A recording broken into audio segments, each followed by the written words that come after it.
Hey folks, BlackCross here, and welcome back to another discussion video. With this one, it involves the past weekend that we have had, being that of Nioh Last Chance Trial Demo. Now, for those of you who don't know, by all means do check back on my alpha and beta. I will kind of recap, but if you want to get a full detail of what I thought about it, go back to the alpha and beta and then kind of see where it went and then come back to this one. If you've already seen it or you already know what to expect, then stay tuned and just watch my response to the Last Chance Trial. So, this game has had like its up and downs. And I say it's up and downs because when it first got revealed at E3, what, about 2 years ago I want to say? I want to say it's 2 years ago, but I don't quite remember. It felt like it's more than 3, but that's beside the point. The point is, it's probably 2 years. And the ideal concept was Dark Souls, but feudal Japan theme. Honestly, that was actually a pretty cool idea in my personal opinion, and I was like, okay, this sounds interesting. Sounds like up my alley, really. Well, then they decided to release an alpha. Now, most companies would have just left the project in silent mode and just worked on it on themselves and then have beta testers to work on it. Instead, they actually decided to get a community building by releasing these alphas and betas. And I think that's actually a good idea, because that means that gets the project in a bigger jumpstart, and you got more people involved with the project. So no longer is it just the company's main project, but it's also the individual community's project as well. And in my personal opinion, it worked out to the advantage. Like, it really worked out in the end. So, what I'm going to do, I'm going to talk about the alpha and beta first, and then I'm going to go on ahead into the main portion. And I'm just basically going to briefly summarize it. And that is that in the alpha, it was actually really rough. Like, if I had to say anything, it was more or less like a rough draft.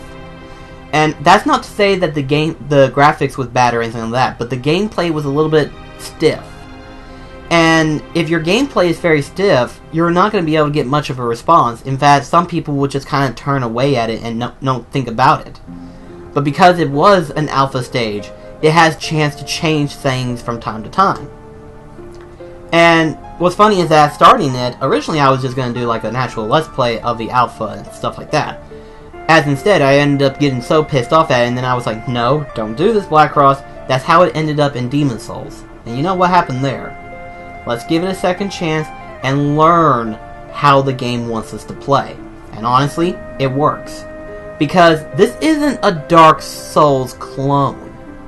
Now, it is to some degree, but it has small differences that makes it unique. Whereas Lords of the Fallen, it was definitely a clone, but it was a poor representation. This one is more or less of what happens if someone actually did a better job of making a clone like Dark Souls. And it really worked out, and it really showed. So the biggest question is, what did they learn from the alpha that made the beta a little bit better? Well, obviously the gameplay was tweaked up a bit to where it was a little bit smoother to move around. They probably enhanced some of the stamina regenerations in order to give the players some form of advantage. Enough to where it helped, but not enough to where it seemed like you were overpowering the enemy. So in other words, they stayed true to a Dark Souls tone, and they expected the player to keep an eye on his stamina. In other words, that part, it was making the player learn that this was not going to be a Bloodborne or a Dark Souls. This was a Nioh title, being that it had to be changed out for players to realize, oh, I have to rethink this. And the way this works is that you have to take your time. You have to learn your opponent literally in depth in order to find out when is the perfect weak point. That's why when you play this game, you don't only see their HP, you also see their stamina bar. That is a very crucial detail, because then that tells you when you can go full-scale assault and beat the living shit out of them. That right there is actually key crucial point, is that when you see that stamina bar turn red, that means the enemy is slowed down, he has a brief time to get air, and that's your chance to strike. Now there are times when you can actually go for the attack, but the biggest response is the stamina bar. keeping an eye on your opponent and yourself is actually a key crucial element in order to improve yourself of learning how to play the game. That being said, within the alpha, it contained 2 particular stages. The first one and then the second one, but unfortunately I never got to deal with that second stage. Then the beta came out, and I played both the first one and a new second stage, followed by a third one that took a little bit longer time, but I eventually did beat it. You didn't technically get anything out of that one, but the fact that I did beat it, I felt very rewarding in realizing, okay, I know what to do, I know what to expect from this game. Now, I just gotta wait for it. Then I find out that a last chance trial demo was released. And what this one was is literally a demo of the final game before it gets released February 7th. So then I decided, okay, we're going to take what we know from the beta and we're going to enhance it a little bit and see how far we can go into this one. Now, because of me, I kind of suck at it, so therefore I did have some form of complication. But if I had to say about the overall stage, is that it wasn't really that big of a stage compared to the first and second stage of the alpha and betas. This one, for it being the first stage, was actually completely different, and it was a new area altogether. So I don't know if they were kind of like showing off newer stuff to kind of give a player idea that, hey, it's not all just what you saw, there are some new stuff you have to be aware of. And I'm glad they did that because I did see a couple of new stuff. A couple of new stuff that I saw. One of them, a new weapon has been added. Now, do I like it? Probably not. I personally am more of a spear-like user, and then the twin katanas for like the smaller enemies. But for like the bigger ones, I prefer the halberd or the spear in order to keep them away, and then that way I can deal damage from a far enough distance. And I'm able to keep myself away from them, but at the same time I'm able to do damage from a long reach. Therefore, if they do attack, they won't have time to hit me, as instead I'm able to roll out of there and avoid the radius of the attack. That personally right there is actually a really good weapon. Especially if you're not used to the gameplay, I recommend getting used to that ideal. But then there were a couple of new stuff that they had showed off in this one that on one end is really great. On the other end, kinda scary. They added 2 new enemies, or if they were added, we never got to see them. The first enemy, there was this hopping looking enemy in one of the buildings. And this one, for some odd reason, looked like that of an umbrella. And I was like, what the fuck is that? It looked like something that came out of Alice in Wonderland. Well, I actually got through it relatively easy, but it did kind of freak me out. It's like when I first saw the Onis and stuff like that, I was really scared. I was really freaked out. And then I saw like the Cyclops Child thing, and I was like, what is this little thing? It's such an easy... And then it transformed into a giant one, and I'm like, oh fuck! I was really terrified. This thing scares me more than Bloodborne. And keep in mind, Bloodborne I was kinda scared in some parts. This one, more terrified. And then there was another enemy that they showed off. One that I recognized, but at the same time, I didn't know was a possible demon to appear in Nioh. It was basically a hawk-like face with the body of a shaman, and basically, let's put it this way, that guy was a little bit tough to handle, especially since I wasn't aware that there were actual flying enemies. So seeing a flying enemy, I'm gonna have to relearn how to go through it and stuff. Then again, I'm not used to using bows and guns within a short amount of time. I'm used to preparing for the attack and then actually being able to trigger it and have time to back up before they come back towards me. So, what they showed off was really good. And then the boss. I think the boss in this stage was the perfect ideal of how to get players prepared for the game itself.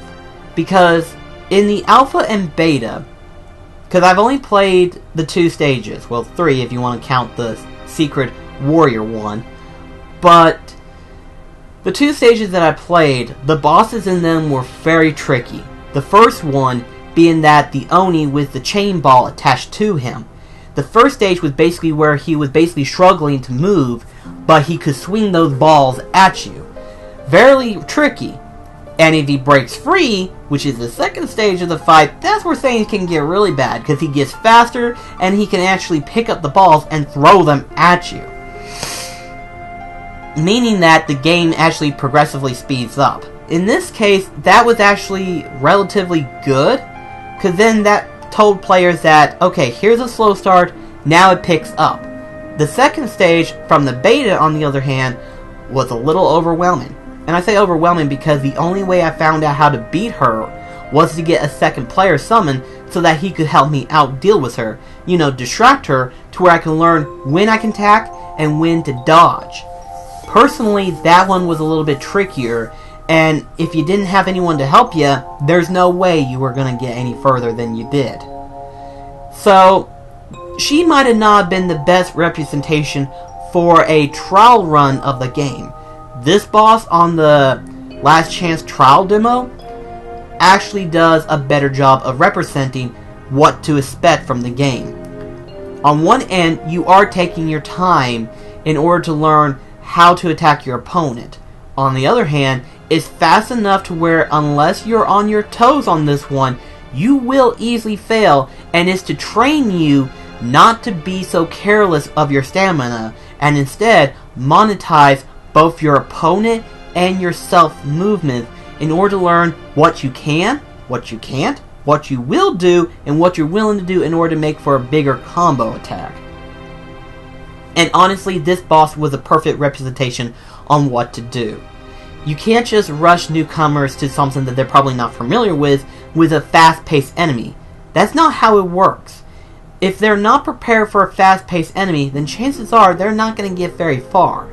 If they take up on a slower-paced enemy, then things change. For example, Dark Souls 3, the first one you fight is Indux Gundyr. Now, the first stage, admittedly, is a little fast, but not fast enough to where it seems impossible. Then it gets to the second stage of that fight, and while it may be transformed into enormous size, it didn't actually degrade. It didn't actually intense the fight, as instead it gives the player an advantage to see the movements better and allow them to better prepare for themselves, and that they were able to take on the opponent relatively easy. In other words, change of scales, don't dramatically change it, just add 2 or 3 new features, or maybe even 1 new feature, and kind of let your player experience it and learn, okay, what do I do from here? And that's how it works. So, in all honesty, if I had to grade Nioh based on these trial runs, the alpha and the beta and the last chance, I would have to say that it has an advantage.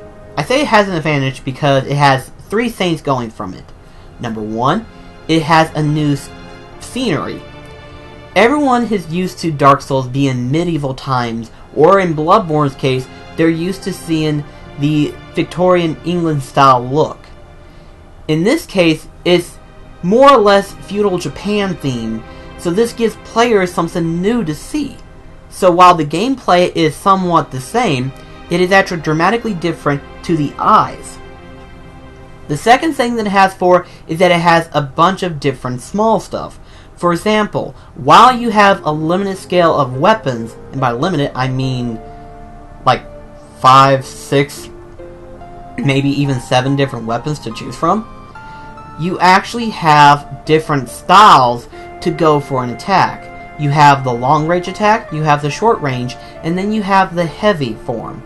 In other words, these 3 different stands actually gives you an opportunity to learn these different movesets for these different weapons.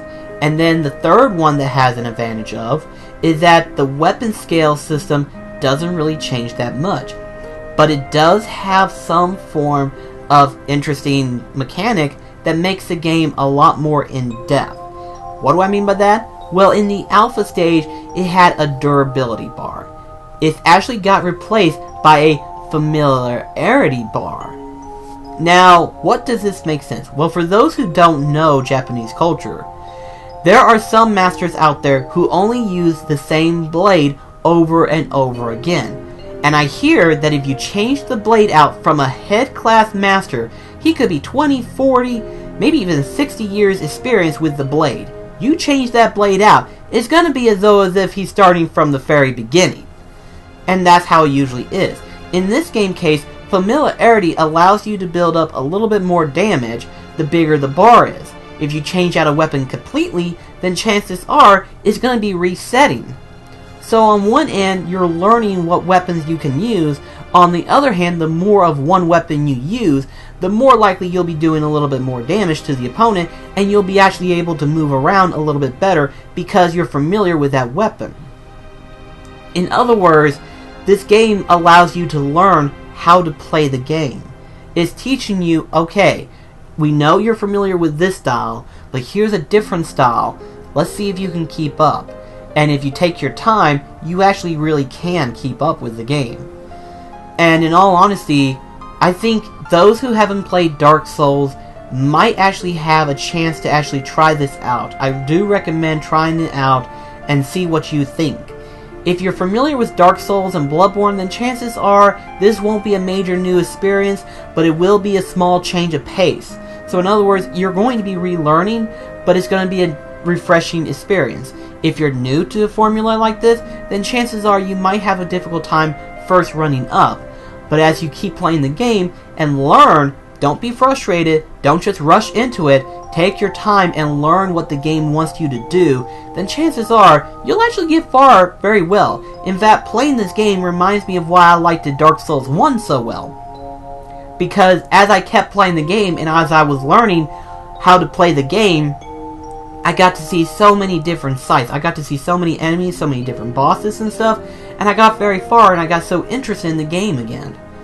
This one is that same thing.